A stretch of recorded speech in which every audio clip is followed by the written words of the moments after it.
आज Indian youth Congress ने नौजवानों के रोष, उनके गुस्से को एक शांतिपूर्ण प्रोटेस्ट के माध्यम से दर्ज कराया एआई समिट के इवेंट पर।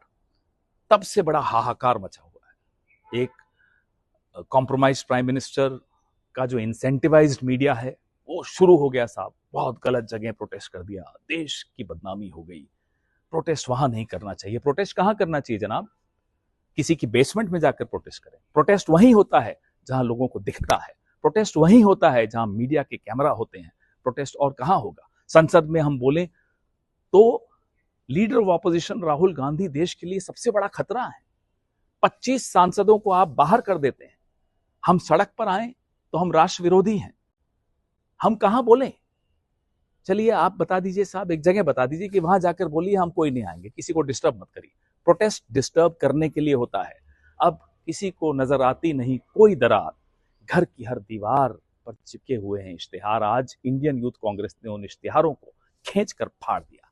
देखिए दरारों को। दरारों को देखना जरूरी है, तभी आप दरारों को भरेंगे। कहते हैं देश बदनाम कर दिया। अरे देश तब नहीं बदनाम हुआ जब आप हमारे 20 बहादुर सैनिकों की शहादत के बाद चीन को क्लीन चिट दे देते हैं।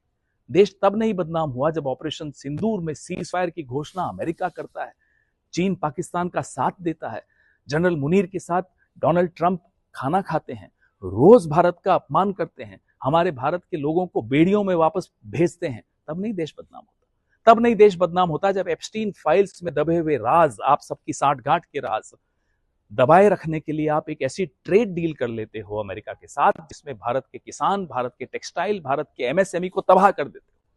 कहां 3% टैरिफ होता था हम पर, अब 18% टैरिफ है। और आपने कितना टैरिफ लगाया? आप कहते हैं हम $500 बिलियन की खरीद करेंगे अमेरिका से अगले 5 सालों में। तब नहीं देश बदनाम होता।